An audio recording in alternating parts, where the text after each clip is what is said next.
बहुत शुभकामनाएं आपको दिवाली की।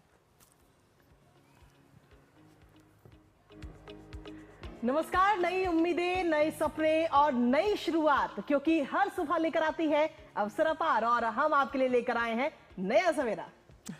धन्यवाद। और यहाँ पर हम बात करेंगे भारत की आत्मनिर्भर होते भारत की आर्थिक विकास की दिखेगी झलक, और खेल जगत में क्या कुछ हुआ, आपकी सेहत कैसी रहेगी फिट, और साथ ही करेंगे टेक टॉक और नजर डालेंगे वर्ल्ड वॉच पर भी, वो हर बात जो आपके दिन को बनाएगी खास। नमस्कार, मैं हूं आपके साथ कृतिका और मेरे साथ है मेरे सहयोगी, मैं हूं अजय मिश्र। चलिए शुरुआत करते हैं सुर्खियों के साथ।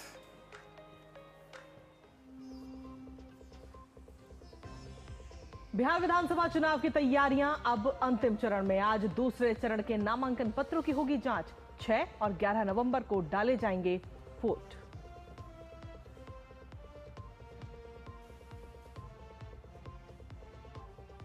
दिल्ली और एनसीआर की हवा हुई जहरीली। हवा का स्तर बहुत खराब से पहुंचा गंभीर श्रेणी में। कई इलाकों में गुणवत्ता सूचकांक 400 के पार।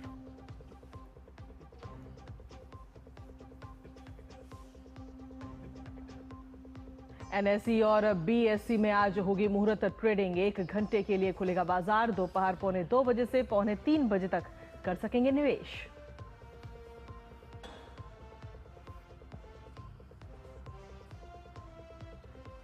तमिलनाडु के लिए अगले 4 दिनों तक तेज बारिश का ऑरेंज अलर्ट। 2 दिनों तक पुदुचेरी और कराईकल में भी मूसलाधार बारिश का अनुमान।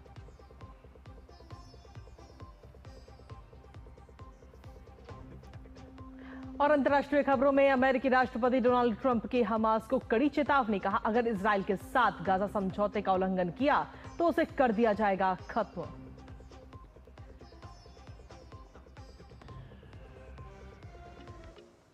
तो ये थी प्रमुख खबरें और अब सीधा रुख करते हैं इस वक्त नई दिल्ली के राष्ट्रीय पुलिस स्मारक का, जहां पुलिस स्मृति दिवस के मौके पर शहीदों को श्रद्धांजलि अर्पित की जा रही है।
मातृभूमि के लिए शहादत सर्वोच्च बलिदान है और कुछ भाग्यशाली जाबाजों को ही राष्ट्र के लिए अपनी सेवा के चरम पर पहुंचने का सौभाग्य प्राप्त होता है। यदि देश में मरना पड़े मुझको सहस्त्रों बार तो भी ना निज कष्ट को ध्यान में लाऊं। हे ईश, भारतवर्ष में 7 बार मेरा जन्म है, कारण सदा ही मृत्यु का देशों पर है। और इस समय शहीद पुस्तिका को गौरवमय स्मारक पर अधिष्ठित किया जाएगा।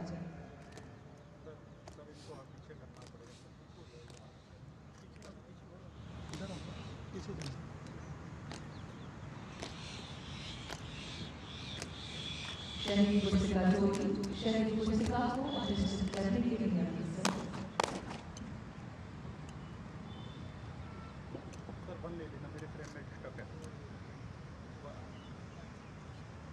इस समय शहीद पुस्तिका को गौरवमयी स्मारक पर अधिष्ठित किया जा रहा है और अब परेड द्वारा शहीदों के सम्मान में सलामी दी जाएगी।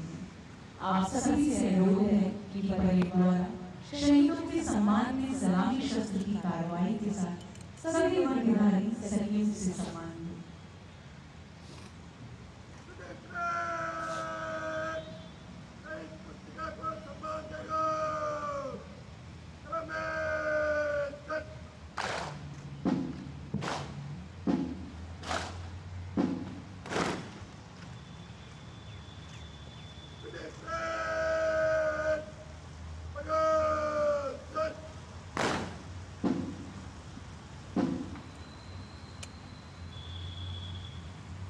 हम कृतज्ञ हैं उन अमर शहीदों के आगे जिन्होंने अपने दिल के लिए अपने प्राणों की बाती जलाकर राष्ट्र को रोशन किया और देश को प्रेरणा दी। हम उन्हें शत-शत नमन करते हैं।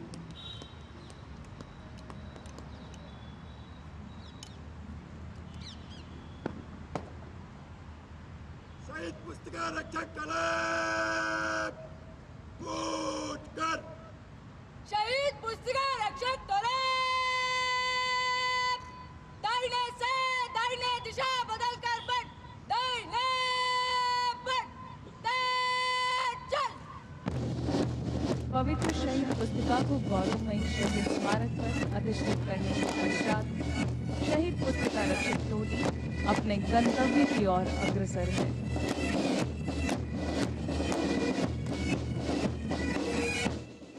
ये शहीद अमर सेनानी जो आज भी हम सब में जिंदा है, उनका नाम शहीद पुस्तिका के स्वर्णिम अक्षरों में अंकित है।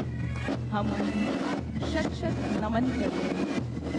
राष्ट्रीय पुलिस स्मारक तथा आज का ये दिवस उन सभी रणबांकुरों को समर्पित है जो देश के लिए कुर्बान हो गए। आज वो अभिमानी, वो बलिदानी, वो हिंदुस्तानी जो सबके प्रेरक, सबके रक्षक, सबके सहचर थे, जिनके सिंहनाद से दुश्मन सहम जाते हैं, जिनकी महिमा और वीरता की साक्षी हैं सूर्य और चंद्र। वह आज भी हम सब में जिंदा रहा है। उनके आदर्श, उनके सिद्धांत, उनका देश प्रेम हम सभी का प्रेरणा स्रोत।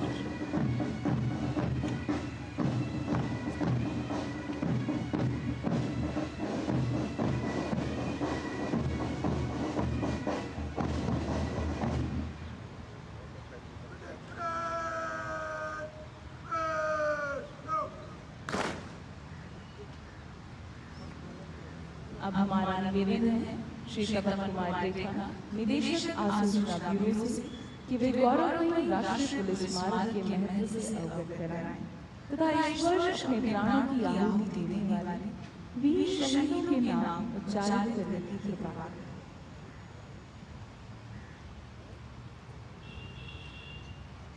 माननीय रक्षा मंत्री महोदय, केंद्रीय गृह राज्य मंत्री, अतिथिगण, वरिष्ठ अधिकारीगण एवं उपस्थित मेरे साथियों, आज पुलिस स्मृति दिवस पर हम सभी लोग राष्ट्रीय पुलिस स्मारक पर उन बहादुर पुलिस कर्मियों को श्रद्धांजलि देने के लिए एकत्रित हुए हैं जिन्होंने कर्तव्य पालन के दौरान विगत एक वर्ष में अपने प्राणों की आहुति दी है।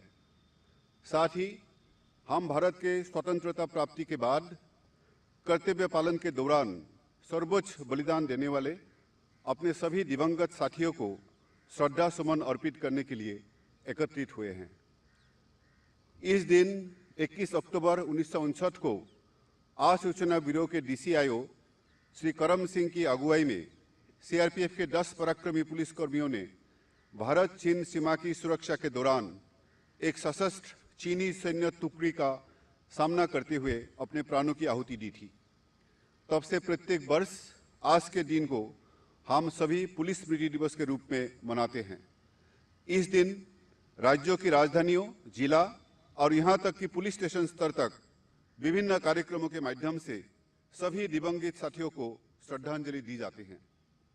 जबकि राष्ट्रीय स्तर पर आज यहाँ BSF, CISF, CRPF, ITBP, SSB, NSG, Assam rifles, RPF, NDRF एवं दिल्ली पुलिस द्वारा एक संयुक्त स्मृति परेड का आयोजन किया जाता है। मैं बताना चाहता हूं कि माननीय प्रधानमंत्री जी द्वारा पुलिस महानिरीक्षक सम्मेलन 2019 के दौरान की गई अनुशंसा के अनुरूप पिछले वर्षों की तरह इस वर्ष भी 22 से 30 अक्टूबर तक इस राष्ट्रीय पुलिस स्मारक पर विभिन्न केंद्रीय बलों द्वारा कई स्मरणीय कार्यक्रमों का आयोजन किया जाएगा, जिसमें हमारे दिवंगत साथियों के परिवारजन भी सम्मिलित होंगे। विगत एक वर्ष की अवधि में 191 पुलिस कर्मियों ने कर्तव्य निर्वहन में अपने प्राणों का बलिदान दिया है।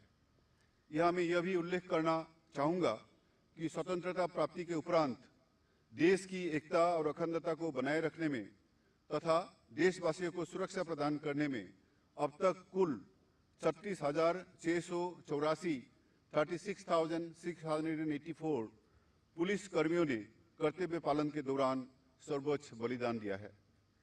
अब मैं विगत एक वर्ष में शहीद हुए पुलिस कर्मियों का राज्यवार तथा केंद्रीय संगठनवार संक्षिप्त ब्यौरा प्रस्तुत करूंगा। आंध्र प्रदेश डीवाईएसपी एम चक्रधर राव और एक डीवाईएसपी, एक एसआई, 2 कांस्टेबल, कुल 5। अरुणाचल प्रदेश कांस्टेबल टूटान सेरिंग, कुल 1। असम सब इंस्पेक्टर अर्चना देवी और लांसनायक 1, कुल 2। बिहार सब इंस्पेक्टर प्रीतम रजक और एएसआई 2, हवलदार 1, कांस्टेबल 4, कुल 8। छत्तीसगढ़ एडिशनल एसपी आकाश राव गिरपुंजे और हेड कांस्टेबल 4, कांस्टेबल 11, कुल 16। Gujarat sub inspector GM Pathan और एसआई 1, कांस्टेबल 1, कुल 3। झारखंड कांस्टेबल सुनील ढान, कुल 1। कर्नाटक सब इंस्पेक्टर एम गुड्डालील और एएसआई 2, हेड कांस्टेबल 4, कांस्टेबल 1, कुल 8। केरला डीसीपीओ अजय कुमार, कुल 1। मध्य प्रदेश इंस्पेक्टर संजय पाठक और inspector 1, ASI 2, head constable 4, constable 3, कुल 11। महाराष्ट्र कांस्टेबल एम के नागुलवार, कुल 1। मणिपुर सब इंस्पेक्टर मोहम्मद शाहजहान और कांस्टेबल 1, राइफलमैन 1, कुल 3। नागालैंड कांस्टेबल चंदन दास, कुल 1। उड़ीसा कांस्टेबल लक्ष्मण माझी और ऑक्सिलरी पुलिस फोर्स 1, कुल 2। पंजाब सब इंस्पेक्टर चरणजीत सिंह और एएसआई 1, कांस्टेबल 1, कुल 3। राजस्थान एएसआई सुरेंद्र कुमार और हेड कांस्टेबल 2, कांस्टेबल 4, कुल 7। Tamil Nadu sub inspector M mercy और सब इंस्पेक्टर 3, हेड कांस्टेबल 2, कुल 6। तेलंगाना असिस्टेंट कमांडेंट बानोट जवाहरलाल और कांस्टेबल 4, कुल 5। त्रिपुरा सब इंस्पेक्टर डेविड डार्लोंग और राइफलमैन 1, कुल 2। उत्तर प्रदेश इंस्पेक्टर सुनील कुमार और हेड कांस्टेबल 1, कांस्टेबल 1, कुल 3। Uttarakhand additional platoon commander Pushkar Chandra Joshi और एडिशनल एसआई 1, कांस्टेबल 2, कुल 4। Waste Bengal sub inspector Subhash Chandra Roy और sub inspector 4, ASI 2, constable 4, national volunteer force 1, कुल 12।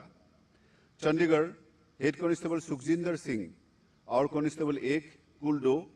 दिल्ली सब इंस्पेक्टर यशपाल सिंह और एएसआई 2, हेड कांस्टेबल 1, कांस्टेबल 4, कुल 8। जम्मू एंड कश्मीर एएसआई युवराज सिंह और हेड कांस्टेबल 5, कांस्टेबल 5, एसपीओ 3, कुल 14। Ladakh inspector सिवांग नामगाइल, कुल 1। असम राइफल्स राइफलमैन जसविंदर सिंह और राइफलमैन 1, कुल 2।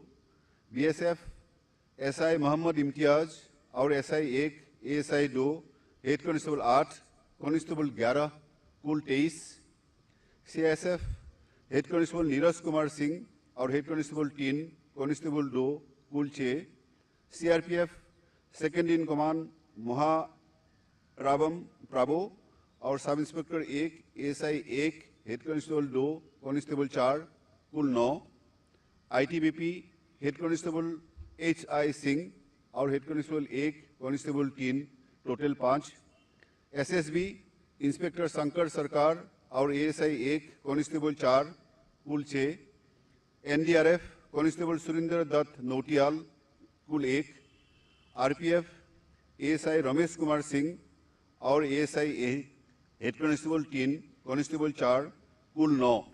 जय हिंद।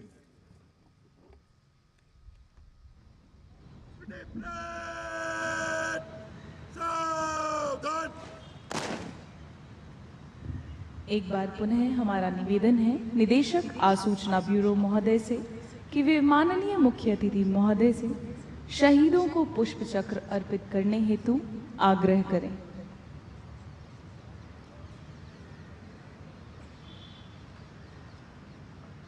और अब माननीय मुख्य अतिथि महोदय श्री राजनाथ सिंह जी, केंद्रीय रक्षा मंत्री भारत सरकार एवं अन्य गणमान्य विशिष्ट व्यक्तियों द्वारा शहीदों के सम्मान में पुष्प चक्र अर्पित किए जाएंगे।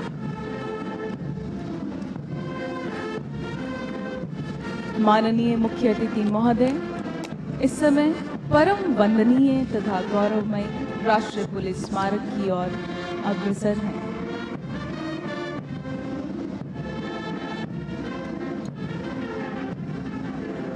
माननीय मुख्य अतिथि महोदय द्वारा अमर शहीदों को पुष्प चक्र अर्पण कर श्रद्धांजलि अर्पित की जा रही है।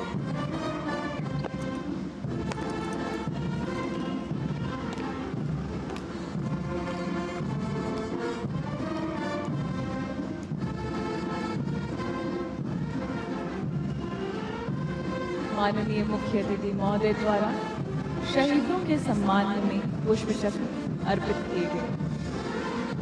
हम सबके प्रेरक वीर सेनानियों ने देश की रक्षा के लिए अपने जीवन का सर्वोच्च बलिदान दिया है और अंतिम सांस तक लड़ते लड़ते देश की समृद्ध विरासत हमें सौंपकर वो अमर सेनानी हमेशा के लिए सो गए। उन सभी वीर शहीदों को कृतज्ञ राष्ट्र की ओर से श्रद्धांजलि अर्पित की जा रही है नमन उनको कि जो देह को अमृत देकर इस जगत में शौर्य की जीवित कहानी हो गए। है नमन उनको कि जिनके सामने बौना हिमालय जो धरा पर गिर पड़े पर आसमानी हो गए। राष्ट्रभक्ति के अमर सिपाही जिन्हें देश निहार रहा है, जिन्हें देश पुकार रहा है, माँ भारती के चरणों में सर्वोच्च न्यौछावर करने को कृत संकल्पित, देश के गौरव को अक्षुण्ण रखने की खातिर जिन वीर पुलिस कर्मियों ने अपने प्राणों की आहुति दी, हम उन्हें शत शत नमन कर रहे हैं।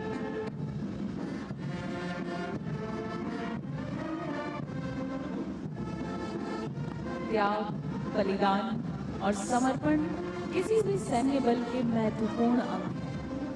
कर्तव्य की बलिवेदी पर अपने प्राणों की आहुति देकर जिन्होंने अपने परिवार, अपने विभाग और देश का गौरव बढ़ाया है, ऐसे कर्मशील मनस्वियों को हम कभी भुला नहीं सकते। ऐसे शूरवीरों के समक्ष हम सदैव नतमस्तक हैं। काल स्वयं मुझे डरा है, मैं काल से नहीं।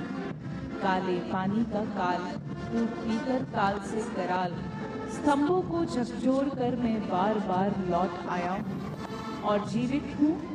हारी मृत्यु है, मैं नहीं। तो आप देख रहे थे विशेष प्रसारण पुलिस स्मृति दिवस के अवसर पर। बुलेटिन में लेते हैं छोटा सा ब्रेक। कभी नाच गाना और बेहतरीन खाना, कभी सास बहू की नोकझोंक में स्वाद का मुस्कुराना, कभी रिश्तों में मुस्कुराहट और स्वाद भरना। असली मसालों का उपहार MDH बनाए खास हर त्योहार, क्योंकि हर रिश्ता है स्वाद से जुड़ा। आइए मनाए खुशियों की दीपावली MDH मसालों वाली। मेरी पसंद, मेरी पसंद, मेरी पसंद, मेरी पसंद, हमारी पसंद, हम सबकी पसंद। मजबूत देश का मजबूत सरिया हो गया स्टील। और ब्रेक के बाद एक बार फिर से स्वागत आप सभी का नया सवेरा में। और नया सवेरा में आगे बढ़ते हुए बात करते हैं बिहार विधानसभा चुनाव की, जिसके दूसरे और अंतिम चरण के लिए नामांकन प्रक्रिया बीते सोमवार को पूरी हो चुकी है। अब आज दूसरे चरण के नामांकन पत्रों की जांच की जाएगी, जहां दूसरे चरण में 11 नवंबर को 20 जिलों में विधानसभा की 122 सीटों के लिए वोट डाले जाएंगे। निर्वाचन आयोग के अनुसार पहले चरण के लिए कुल 1314 उम्मीदवार मैदान में हैं। इनमें 147 महिला और 1248 पुरुष उम्मीदवार शामिल हैं। 6 नवंबर को पहले चरण की वोटिंग होगी और 14 नवंबर को चुनाव नतीजे आएंगे। और वहीं बिहार चुनाव को लेकर चुनावी प्रक्रिया लगातार जारी है और दूसरे चरण का नामांकन भी अब खत्म हो चुका है। तो उम्मीद की जा रही थी कि पहले चरण के लिए नाम वापसी पूरी होने पर महागठबंधन में जो तस्वीर है वो स्पष्ट हो जाएगी, लेकिन यहां अब भी ये विवाद बरकरार है और कई सीटें ऐसी हैं जहां पर गठबंधन के जो घटक दल हैं उन्होंने एक दूसरे के सामने ही अपने उम्मीदवारों को उतारा है चुनावी मैदान में। आइए ये रिपोर्ट आपको दिखाते हैं, फिर करेंगे अपने संवाददाता से चर्चा। बिहार में दूसरे चरण का नामांकन खत्म होने के साथ ही पहले चरण के लिए नाम वापसी का काम पूरा हो गया, लेकिन महागठबंधन में ना तो सीटों का बंटवारा पूरा हुआ और न महारार खत्म हो पाई। आरजेडी ने 143 नामों की सूची जारी कर अपने सभी उम्मीदवारों का ऐलान कर दिया। आरजेडी की सूची के बाद कांग्रेस और आरजेडी के बीच 5 सीटों पर सीधा मुकाबला होने की स्थिति बन गई है। ये तब है जब आरजेडी ने कांग्रेस के प्रदेश अध्यक्ष राजेश राम के सामने उम्मीदवार नहीं उतारा है। वहीं 9 सीटें ऐसी हैं जिसमें महागठबंधन के उम्मीदवार एक दूसरे के खिलाफ मैदान पर उतर रहे हैं। आरजेडी और कांग्रेस के बीच सीधे टकराव वाली 5 सीटों में नरकटियागंज, कहलगांव, सुल्तानगंज, लालगंज, वैशाली शामिल हैं। ये सभी सीटें महागठबंधन की रणनीति के लिए चिंता का विषय हैं, क्योंकि इन सीटों पर वोटों के बंटवारे का सीधा लाभ एनडीए खेमे को मिल सकता है। केवल आरजेडी ही नहीं, कांग्रेस का टकराव वामपंथी दल सीपीआई से भी दिख रहा है। गठबंधन के 2 सहयोगी दल कम से कम 4 सीटों पर आमने सामने हैं। इनमें बछवाड़ा, रोसड़ा, राजापाकड़, बिहार शरीफ की सीट शामिल है। इस बीच सोमवार को कांग्रेस ने भी 6 उम्मीदवारों के नामों की घोषणा की है। वहीं विकासशील इंसान पार्टी ने भी 5 प्रत्याशियों की एक लिस्ट जारी की है। महागठबंधन में जारी सिरफुटौल पर भाजपा ने तीखा हमला बोला है। स्वार्थ की टकराहट है, स्वार्थ के लिए गठबंधन है। आरजेडी और कांग्रेस परिवारवादी पार्टी है, परिवार से बाहर सोचती नहीं है। अभी तक सीटों की संख्या तक गठबंधन नहीं डिसाइड कर पाया है। ये दोस्ताना संघर्ष राजनीति में नहीं होता है, ये गलत शब्दावली है। जनता इस बात को देख रहा है कि जो राष्ट्रीय जनता दल कांग्रेस महागठबंधन आज तक सीट का बंटवारा नहीं कर पाया, वो सरकार कैसे चला सकता है। महागठबंधन में जारी तकरार पर पूर्णिया से सांसद पप्पू यादव ने उम्मीदवारों के नामांकन के मामले में गठबंधन की कार्यप्रणाली पर सवाल उठाते हुए कांग्रेस को बड़ी नसीहत दी है। उन्होंने गठबंधन को लेकर बड़ा फैसला लेने का आह्वान किया है। ये 12 जगह कैंडिडेट उतार दिया गया डबल, इससे गठबंधन चलती है। कांग्रेस को निर्णय लेना चाहिए। तो जिस तरीके से टिकट बांटा गया है ये बिल्कुल गलत है। जिस तरह से उनका अहंकार और जो उनके बड़बोले दावे हैं उसकी कचूमर साथी दलों ने निकाल दी है। बिहार विधानसभा चुनाव के पहले चरण में 18 जिलों की 121 सीटों के लिए नाम वापस लेने का काम पूरा हो गया है। इस बीच दूसरे चरण के लिए नामांकन की प्रक्रिया भी सोमवार को पूरी हो गई। इस चरण में राज्य के 20 जिलों के 122 विधानसभा क्षेत्रों में 11 नवंबर को मतदान होगा। उम्मीदवार 23 अक्टूबर तक अपना नामांकन वापस ले सकते हैं। बिहार विधानसभा की 243 सीटों के लिए 2 चरणों में 6 और 11 नवंबर को वोट पड़ेंगे। ब्यूरो इनपुट के साथ कुमार आलोक और मधुरेश नारायण की रिपोर्ट, डीडी न्यूज। और इसी पर ताजा अपडेट के लिए सीधा रुख करते हैं समय पटना का, जहां पर हमारे सहयोगी मधुरेश नारायण इस वक्त हमारे साथ जुड़ रहे हैं। सीधा उनका रुख करते हैं। मधुरेश, सीधे तौर पर लगातार हम चर्चा कर रहे हैं इसको लेकर के कि तस्वीरें अभी तक साफ नहीं हो पाई हैं महागठबंधन में सीट शेयरिंग को लेकर, और अभी हमने इस रिपोर्ट के माध्यम से अपने दर्शकों को दिखाया भी कि कई सारी सीटें ऐसी हैं जहां पर महागठबंधन के जो घटक दल हैं वही एक दूसरे के सामने उम्मीदवार उतार रहे हैं। तो जब चुनावों से पहले ही एकता नहीं है तो आखिर चुनाव के बाद के तो नतीजे बिल्कुल ही अलग होंगे। देखिए, जब से महागठबंधन बना है तब से ही लोकसभा चुनाव के समय भी एक बिखराव देखने को मिला था। उसके बाद जो उस समय इंडी गठबंधन बनी थी तो उसमें बिखराव देखने को मिला था। उसके बाद फिर जब बिहार विधानसभा चुनाव हो रहा है तो महागठबंधन में फिर एक तरह का बिखराव देखने को मिल रहा है। नामांकन के आखिरी दिन राजद ने 143 कैंडिडेट्स की घोषणा की, तो ये कहीं ना कहीं दिखाता है, हालांकि सीट शेयरिंग का फॉर्मूला लगभग अब तय हो चुका है। 143 सीट पर आपके राजद के प्रत्याशी हैं, 61 सीटों पर कांग्रेस के प्रत्याशी हैं, इसके बाद 20 सीटों पर सीपीआईएमएल के प्रत्याशी हैं। विकासशील इंसान पार्टी मुकेश सहनी की जो पार्टी है उस पर भी 15 प्रत्याशी है।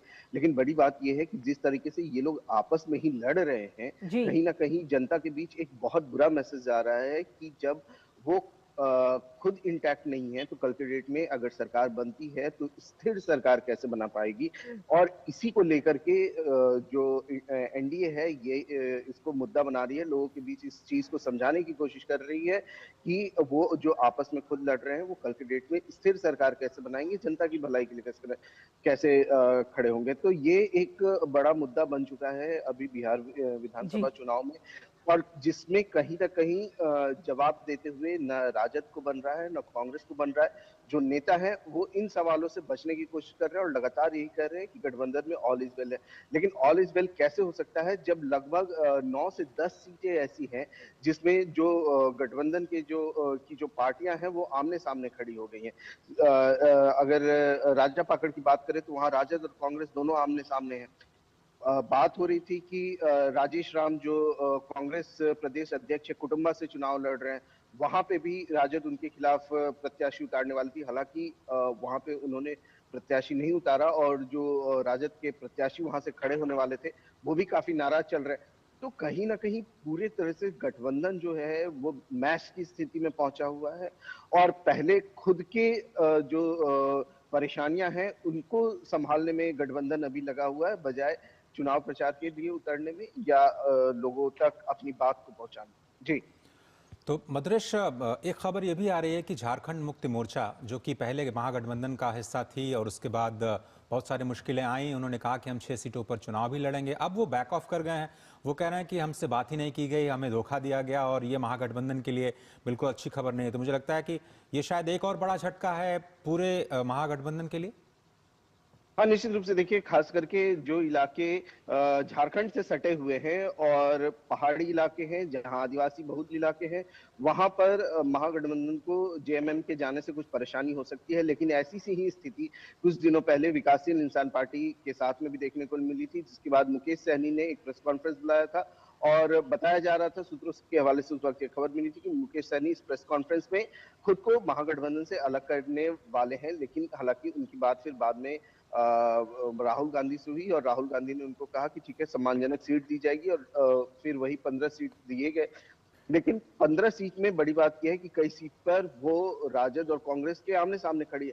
तो कहीं ना कहीं जो स्थिति हर दल की है वही स्थिति जेएमएम की हुई, लेकिन जेएमएम ने अपने सम्मान को बचाना बेहतर समझा और जेएमएम निकल गई। और निश्चित रूप से इसका असर जो है वो झारखंड से सटी हुई जो सीटें हैं जैसे जमुई हुआ, इसके अलावा फिर आपका कोडरमा हुआ, इन सब जगहों गया के आसपास की जो सीटें हैं उस पे देखने को मिलेगी।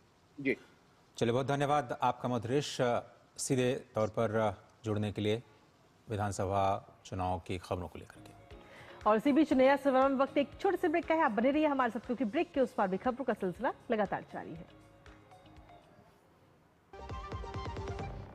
कभी नाच गाना और बेहतरीन खाना, कभी सास बहू की नोकझोंक में स्वाद का मुस्कुराना, कभी रिश्तों में मुस्कुराहट और स्वाद भरना। असली मसालों का उपहार MDH बनाए खास हर त्योहार, क्योंकि हर रिश्ता है स्वाद से जुड़ा। आइए मनाए खुशियों की दीपावली MDH मसालों वाली। सुनो, एक अच्छी इंश्योरेंस पॉलिसी AI से पूछते हैं। एक ऐसी पॉलिसी जिसमें प्रीमियम पेमेंट हो लिमिटेड पर इनकम आती रहे लाइफ टाइम। LIC का जीवन उत्सव। एक ऐसी पॉलिसी जो दे होल लाइफ इंश्योरेंस कवर भी। LIC का जीवन उत्सव। वाओ, चलो तो LIC की जीवन उत्सव पॉलिसी ही लेते हैं। मैं भी तुमसे यही कह रही थी, LIC का जीवन उत्सव। लाइफ टाइम सेलिब्रेशन मनाइए LIC के जीवन उत्सव के साथ, फ्यूचर सेट है। स्वागत है आप सभी का। आप देख रहे हैं नया सवेरा। आगे बढ़ते हैं। देश भर में सूर्योपासना के महापर्व छठ की तैयारियां शुरू हो चुकी हैं। घर आंगनों की सफाई के साथ साथ घाटों को भी सजाया जा रहा है। वहीं लोग बांस की डलिया, सूप, ठेकुआ और मौसमी फलों की तैयारियों में व्यस्त हैं। घाटों पर रोशनी और सफाई का काम चल रहा है। 4 दिनों तक चलने वाला ये पर्व नहाय खाए से शुरू होकर के खरना और फिर सूर्यास्त और सूर्योदय के अर्घ्य के साथ संपन्न होता है। प्रति महिलाएं इन दिनों निर्जला उपवास रखती हैं और अपने परिवार की सुख समृद्धि और स्वास्थ्य की कामना करती हैं। बाजारों में रौनक देखते ही बन रही है। गुड़, नारियल, केला और बांस की डलिया से सजे ठेले त्योहार की खुशबू बिखेरना शुरू कर चुके हैं। राजधानी दिल्ली में छठ पर्व की तैयारियां अपने चरम पर हैं। मुख्यमंत्री रेखा गुप्ता तैयारियों का औचक निरीक्षण भी कर रही हैं।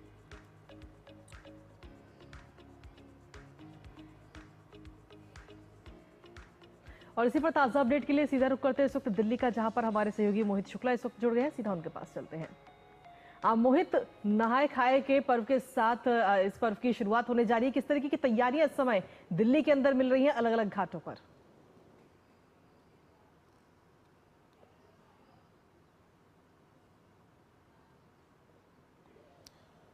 मोहित, क्या आपको हमारी आवाज मिल रही है? मोहित, स्टूडियो सुन पा रहे हैं? देखिए कृतिका, सबसे पहले तो समस्त देशवासियों को और देश के साथ साथ जो लोग हमारे दर्शक हैं, जो लोग हमें देख रहे हैं दूरदर्शन के ऐसे तमाम दर्शकों को बिल्कुल आपकी आवाज आ रही है।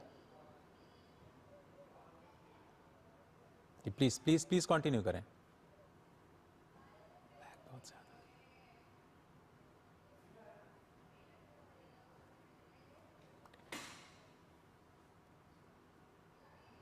बिल्कुल, मैं सबसे पहले ऐसे हजारों हजार दर्शक जो इस समय दूरदर्शन देख रहे हैं उनको सबसे पहले छठ पर्व की शुभकामनाएं एडवांस में दे देता हूं, क्योंकि आप समझिए दिवाली के बाद से ही छठ की तैयारियां शुरू हो जाती हैं। और इस बाबत इस बार पूरा देश में जहां हर तरफ आपको तैयारियां मुकम्मल नजर आ रही हैं, इसी के साथ राजधानी दिल्ली के भी अलग अलग इलाकों में, चाहे वो वसुदेव घाट हो, चाहे वो ITO घाट हो, चाहे वो कालिंदी कुंज का घाट हो, चाहे वो पल्ला का घाट हो, हर तरफ छठ की छठा देखने को मिल रही है। वो अद्भुत छठा, वो निराली छठा, वो संस्कृत की बात हो, वो सभ्यता की बात हो, चाहे वो तैयारियों की बात हो, हर तरफ दिल्ली सरकार इस बार पूरे तौर पर पुख्ता तौर पर इंतजामात कर रही है। सबसे पहले आपको मैं वो तस्वीर दिखाता हूं दिल्ली की, जो तस्वीर देखने के लिए दिल्ली वाले न जाने कब से बेसब्र थे, कब से वो इंतजार कर रहे थे, क्योंकि राजधानी दिल्ली में पिछले कई सालों से आप देख रहे हैं कि छठ यमुना के घाटों पर नहीं हो रही थी। आर्टिफिशियल सरकार आर्टिफिशियल घाट बनवाकर वहां पर अब तक पूर्ववर्ती सरकारें छठ करवाती आई है। लेकिन जब से केंद्र सरकार के प्रयासों के बाद,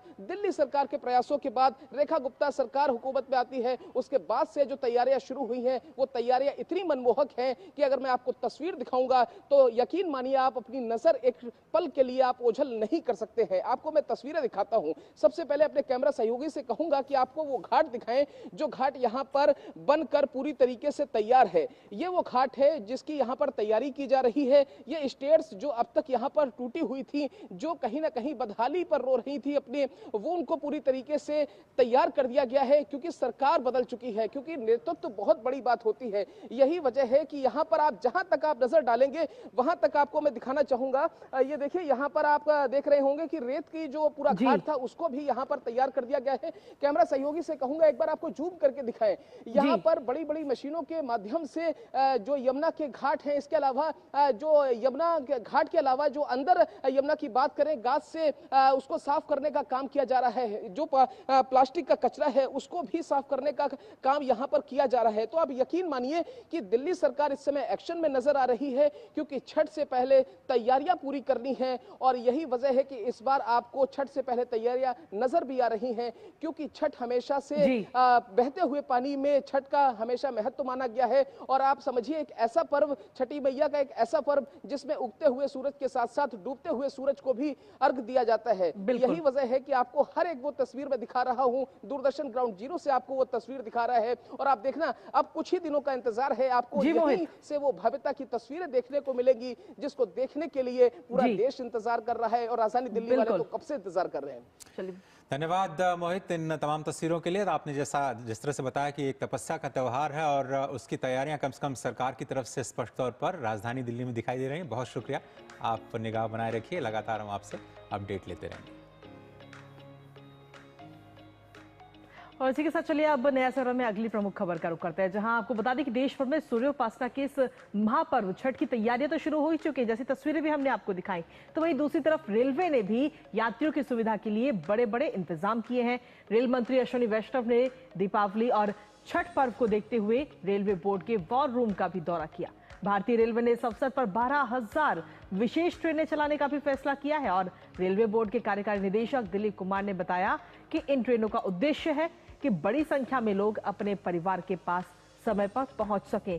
साथ ही उन्होंने कहा कि रेलवे हर समय सभी व्यवस्थाओं की निगरानी कर रहा है ताकि यात्रियों को सुरक्षित और सुगम यात्रा मिल सके। हालांकि पिछले साल की अगर हम बात करें तो 7,724 विशेष ट्रेनें चलाई गई। और अब सीधे आपको लिए चलते हैं पुलिस मेमोरियल, जहां पर रक्षा मंत्री राजनाथ सिंह संबोधित कर रहे हैं। Union home secretary Shri Tapan Kumar Deka, director intelligence bureau, Shri Daljit Singh Chaudhary, director general border security force, हमारे फोर्सेस के सारे अधिकारी वर्ग, मेरे बहादुर जवानों, मीडिया के मित्रों व देवियों व सज्जनों, पुलिस स्मृति दिवस पर आप सबके बीच आना यह हमारे लिए एक सुखद अनुभूति है। आज का यह दिन देश की सुरक्षा में अपने आप को समर्पित कर देने वाले हमारे पुलिस और सभी पैरामिलिट्री फोर्सेस के जवानों के त्याग को यह याद करने का दिन है। मैं इस मंच से भारत के नागरिकों की सुरक्षा में अपने प्राणों को आहूत कर देने वाले सुरक्षा बलों को श्रद्धांजलि अर्पित करता हूं। साथियों, समाज और पुलिस ये दोनों एक दूसरे पर समान रूप से निर्भर हैं। कोई भी समाज तभी शांति और प्रगति की ओर बढ़ सकता है जब उसके भीतर सुरक्षा, न्याय और विश्वास की भावना सुदृढ़ हो। और इन तीनों की जिम्मेदारी हमारे पुलिस बलों के कंधों पर होती है। इसके ठीक विपरीत यह भी उतना ही सत्य है कि पुलिस व्यवस्था तभी प्रभावी रूप से काम कर सकती है जब समाज के नागरिक पुलिस के सहयोगी के रूप में काम करते हैं और कानून का वह सम्मान करते हैं।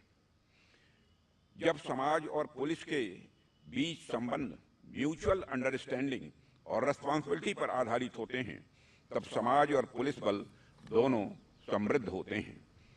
इसलिए यह बात जरूरी है कि दोनों के बीच एक संतुलित साझेदारी बनी रहे।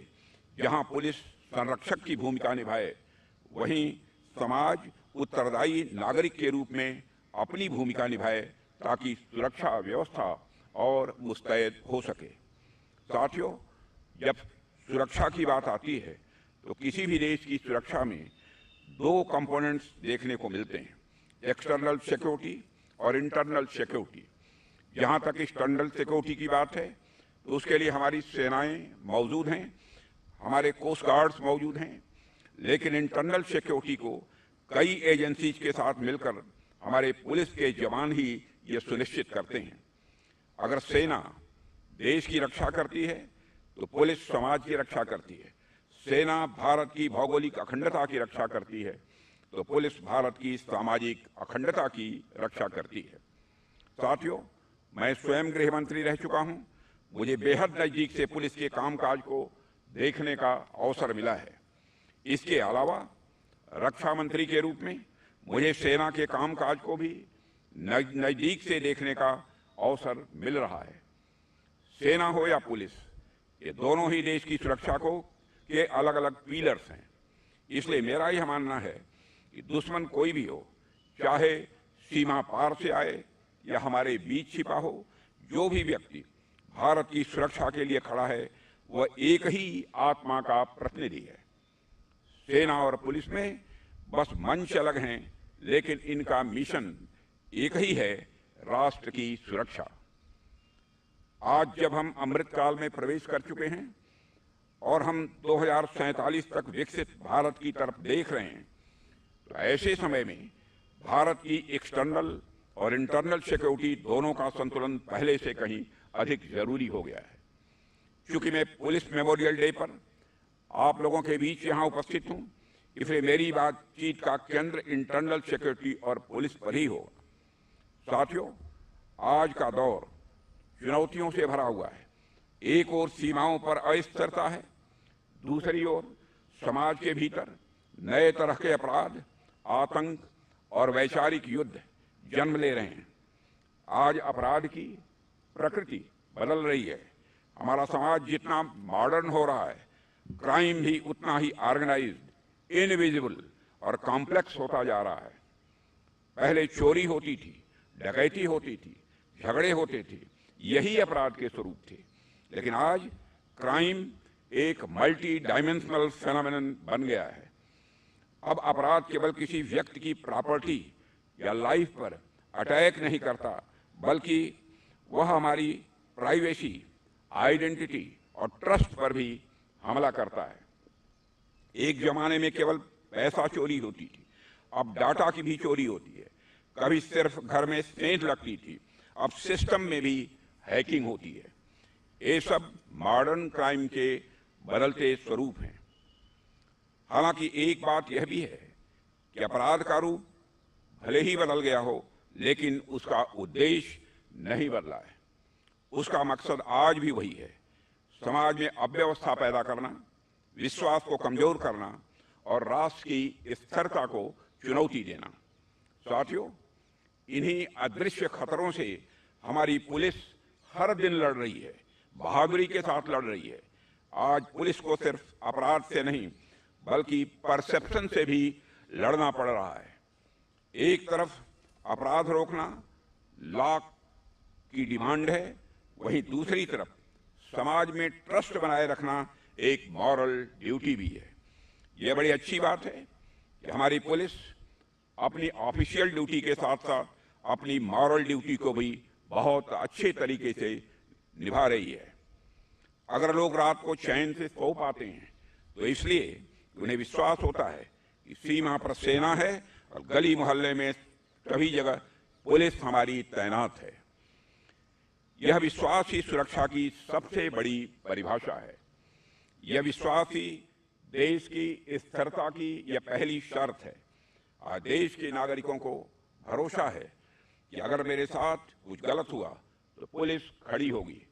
यह जो भरोसा है, यही हमारे देश की स्थायित्व की नींव है। साथियों, जब हम देश की आंतरिक सुरक्षा की बात करते हैं तो हमारे आंतरिक सुरक्षा के समय जो एक और बड़ी चुनौती एक लंबे समय तक रही है, उस पर भी मैं आपका ध्यान दिलाना चाहूंगा। एक लंबे समय तक नक्सलवाद हमारी आंतरिक सुरक्षा के लिए समस्या रहा है। एक समय था जब छत्तीसगढ़, झारखंड, ओडिशा, आंध्र प्रदेश, तेलंगाना, महाराष्ट्र, इन सभी राज्यों के कई जिले नक्सलवाद से प्रभावित थे।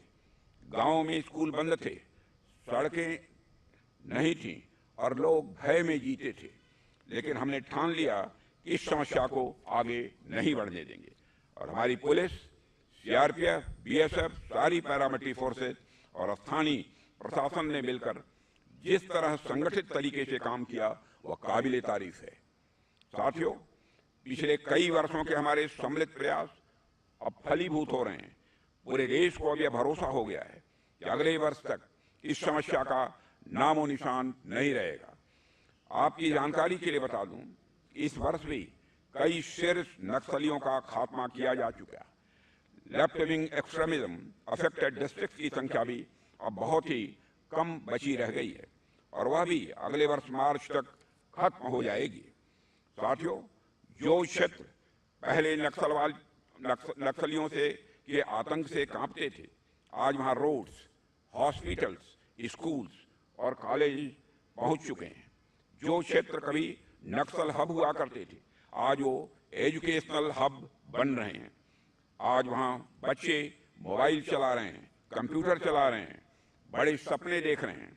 भारत के जो क्षेत्र रेड कॉरिडोर के नाम से कुख्यात थे, वह अब ग्रोथ कॉरिडोर में बदल रहे हैं।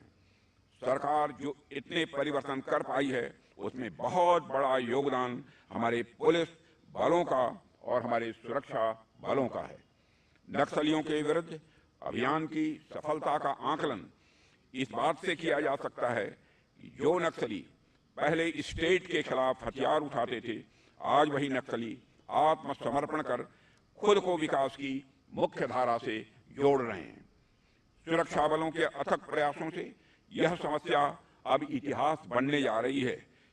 इसके लिए हमारे सभी सुरक्षा कर्मी बधाई के पात्र हैं। साथियों, एक सरकार के रूप में हमने सिर्फ देश की सुरक्षा पर ही नहीं, बल्कि देश की सुरक्षा में लगे हुए अपने पुलिस बलों पर भी ध्यान दिया है। यह बड़े अफसोस की बात है कि एक लंबे समय तक पुलिस के योगदान को एक समाज के रूप में, एक राष्ट्र के रूप में हमने उतना रिकॉग्नाइज नहीं किया था। उनकी स्मृतियों को जीवंत बनाने के लिए जो सकारात्मक प्रयास जितने होने चाहिए थे, नहीं किया गया था।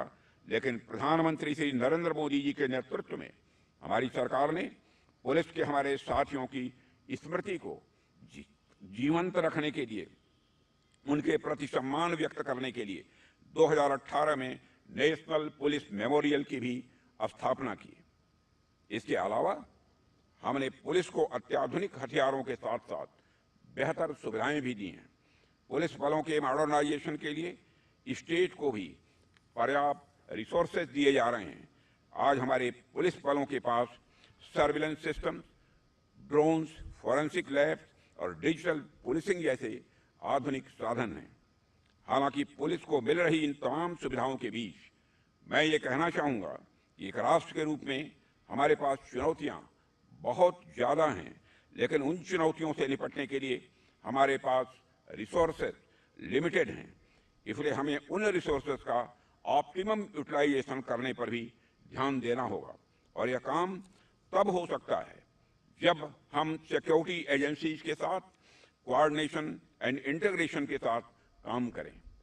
सशक्त पुलिस ही सशक्त राष्ट्र की निर्माण कर सकती है और यही हमारा ध्येय होना चाहिए। साथियों, मैं यह मानता हूं कि सिर्फ इस जन्म का ही नहीं, बल्कि यह आपके पिछले जन्मों के पुण्य कर्मों का परिणाम है कि आपको पुलिस के माध्यम से जनता की सेवा करने का सौभाग्य मिला है। इसलिए हमें यह सुनिश्चित करना होगा कि वर्दी अधिकार का नहीं, यह सेवा का प्रतीक बने। मुझे पूरा विश्वास है कि आप सब लगातार इसी संकल्प के साथ राष्ट्र सेवा में लगे रहेंगे। मैं एक बार फिर अपने सभी सुरक्षा बलों, पुलिसकर्मियों और उनके परिवारों के प्रति गहरी कृतज्ञता व्यक्त करता हूं और अंत में आप सभी को दीपावली की हार्दिक शुभकामनाएं देते हुए अपना निवेदन यही समाप्त करता हूं। बहुत बहुत धन्यवाद।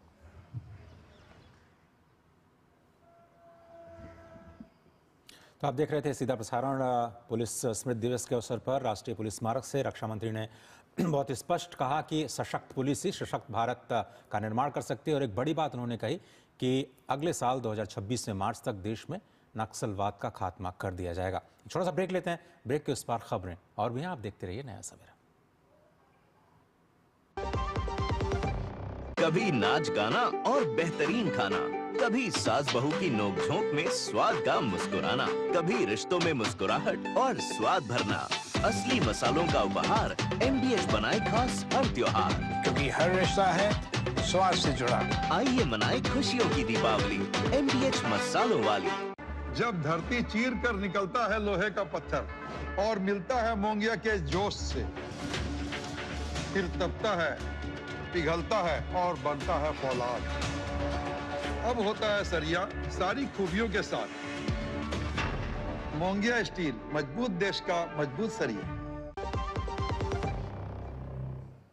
और ब्रेक के बाद एक बार फिर से स्वागत है आप सभी का। लगातार हम बात कर रहे हैं महापर्व छठ की। जी हां, देश भर में सूर्य उपासना के इस महापर्व छठ की तमाम तैयारियां शुरू हो चुकी हैं। घाटों को बहुत ही सुंदरता के साथ सजाया जा रहा है, तो वहीं दूसरी तरफ रेलवे की तरफ से भी तमाम तैयारियां की गई हैं, जिनकी एक झलक भी इस समय हम आपको दिखा रहे हैं कि किस तरीके से रेल मंत्री अश्विनी वैष्णव ने दीपावली और छठ को देखते हुए रेलवे बोर्ड के वॉर रूम का दौरा किया। दरअसल भारतीय रेलवे ने इस अवसर पर 12,000 विशेष ट्रेनें चलाने का भी फैसला किया है। हमारे साथ हमारे सहयोगी निशांत राय इस वक्त जुड़ रहे हैं, सीधा उनका रुख करेंगे ताजा अपडेट के लिए।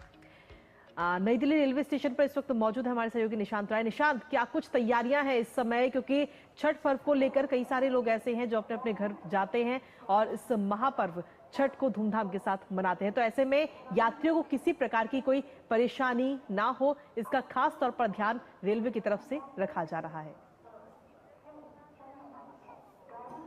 देखिए कृतिका, मैं आपको बताना चाहूँगा कि इस बार रेलवे ने रिकॉर्ड कायम किया है। 1 तारीख से लेकर 19 तारीख तक जो स्पेशल ट्रेनें चलाई जा रही हैं, उनके माध्यम से लगभग 1 करोड़ से ज़्यादा पैसेंजर्स को उनके गंतव्य स्थान तक पहुंचाया गया। इसके अलावा लगातार खुद केंद्रीय रेल मंत्री अश्विनी वैष्णव धनतेरस के दिन नई दिल्ली रेलवे स्टेशन पर आए। उसके अगले दिन वो आनंद विहार रेलवे स्टेशन पर गए और कल जब दीपावली का दिन था तो वो वॉर रूम गए।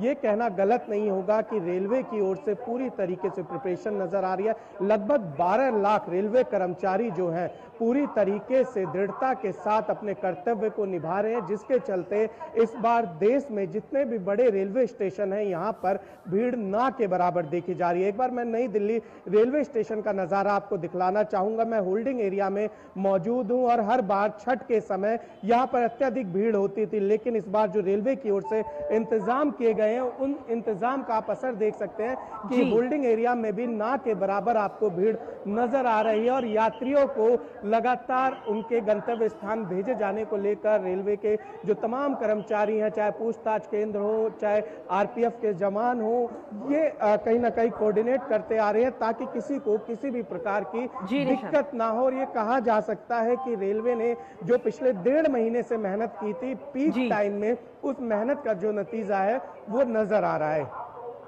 बिल्कुल सही कहा आपने कि जो तैयारियां हैं उनका नतीजा नज़र आ रहा है कि वहाँ पर जो यात्रियों की संख्या है, स्पष्ट तौर पर भीड़ भाड़ जो बहुत ही ज़्यादा दिखाई देती है, तेरी बीते सालों इस बार नहीं दिखाई दे रही। बहुत धन्यवाद निशांत तमाम जानकारी के लिए आपको।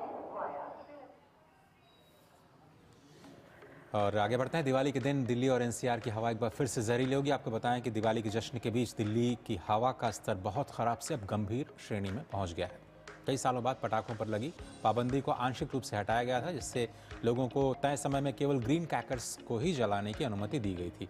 हालांकि प्रदूषण के स्तर में इजाफा देखने को मिला है। केंद्रीय प्रदूषण नियंत्रण बोर्ड के अनुसार ज़्यादातर इलाकों में वायु गुणवत्ता सूचकांक AQI 300 से ऊपर पहुंच गया है। ताज़ा आंकड़ों के मुताबिक वजीरपुर में AQI 408, जहांगीरपुरी में 404, आनंद विहार में 352, द्वारका सेक्टर 8 में 333, मुंडका में 357, अशोक विहार में 386, आरकेपुरम में 369 AQI दर्ज किया गया है। और वायु प्रदूषण से निपटने के लिए commission for air quality management ने रविवार को ही ग्रैप के स्टेज 2 को सक्रिय कर दिया था। दिवाली के जश्न ने जहां एक और लोगों की खुशियां को दोगुना कर दिया, लेकिन वायु गुणवत्ता पर इसका गहरा असर देखने को मिल रहा है। मानकों के मुताबिक अगर AQI 0 से 50 के बीच हो तो उसे अच्छा माना जाता है, 51 से 100 के बीच संतोषजनक, 101 से 200 मध्यम, 201 से 300 खराब और 301 से 400 बहुत खराब और 400 से 500 के बीच गंभीर श्रेणी में मानी जाती है। और इसी के साथ चलिए अब आगे बढ़ते हैं और अब नया सफरा में बात कर लेते हैं मौसम की और जानते हैं अधिकतम और न्यूनतम तापमान देश में अलग अलग जगहों का।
और इसी के साथ नया सरोवर में अब वक्त आ चुका है आपसे विदा लेने का, लेकिन जाने से पहले आपको दिखाते हैं दिवाली की कुछ खास और बेहद ही सुंदर तस्वीरें। तो ये तस्वीरें इस वक्त आपको दिखा रहे हैं और इसी के साथ मुझे और हमारी पूरी टीम को दीजिए अनुमति। नमस्कार।